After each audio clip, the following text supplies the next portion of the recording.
Have you ever looked at someone earning a really good salary and wondered, how are they still broke? Seriously, they make more money than most people. They get raises, bonuses, promotions, and yet they're constantly stressed about money, living paycheck to paycheck, waiting for the next payday. The truth is, earning a high salary and building wealth are not the same thing, and that's exactly where millions of people get stuck. They spend their entire lives chasing bigger paychecks while completely ignoring the thing that actually creates wealth: assets, investments, ownership, and before they know it, 20 years have passed, 30 years have passed. They're earning more than ever before, but they still can't stop working. That's the salary trap. And if you're not careful, it can quietly steal decades of your life without you even noticing. Here's what I mean.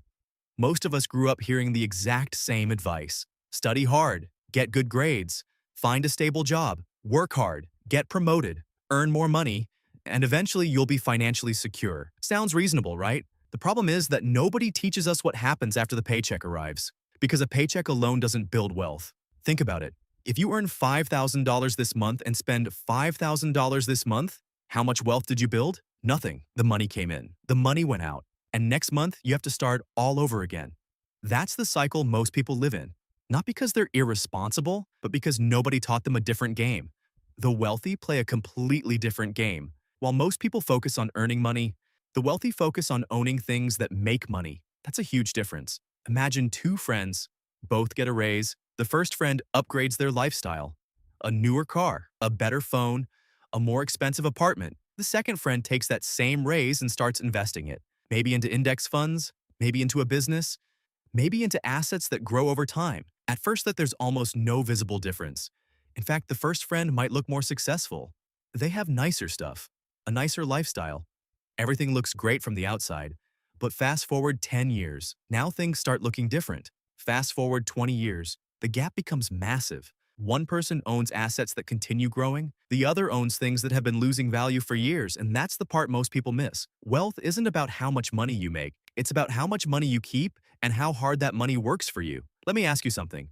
If you stopped working tomorrow, how long would your current savings support your lifestyle? A month? 6 months? A year?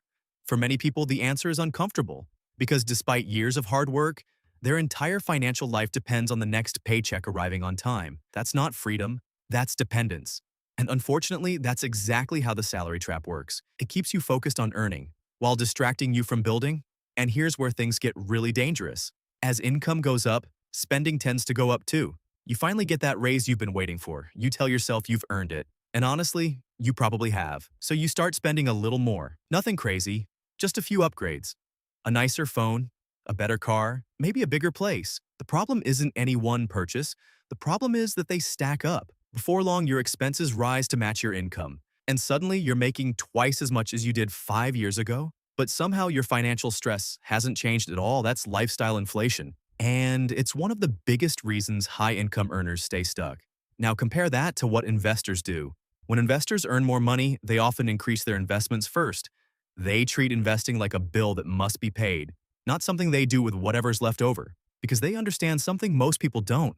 Money can work, not just people. Every dollar invested is like hiring a tiny employee, one that works 24 hours a day, 7 days a week, without asking for a salary, without taking vacations, without calling in sick. And when enough of those dollars are working for you, everything changes. That's when wealth starts becoming real. Not because you got lucky, not because you found a secret, but because you stopped relying entirely on your own time and effort. You started owning assets, and ownership is what creates freedom. The biggest mistake people make is thinking they need a huge amount of money to start investing. They don't. What matters most isn't the amount. It's the habit, the consistency, the decision to invest before spending. Because small amounts invested consistently can become surprisingly large over time. That's the power of compounding. At first it feels slow, painfully slow. You'll wonder if anything is happening at all. But eventually your investments begin generating returns. Then those returns generate returns. And over the years, growth starts accelerating. Most people quit before they reach that stage. Investors stay long enough to benefit from it. And that's why patience is often rewarded so heavily in the world of investing. So what's the lesson here? Keep your job, work hard, build your career. There's absolutely nothing wrong with earning a salary. The mistake is believing the salary itself is the destination. It's not. It's the fuel. The fuel that should be helping you buy assets, build investments, create ownership, and ultimately buy freedom. Because one day, whether you plan for it or not, there will come a time when you no longer want to trade your hours for money. And when that day comes, you'll be incredibly grateful for every asset you started building today. So the next time your paycheck arrives, ask yourself one simple question. Am I using this money to impress people today or to create freedom for myself tomorrow? And that answer might determine your financial future more than any raise you'll ever receive. If you enjoyed this video, hit the like button, subscribe to Wealth Hub, and let me know in the comments.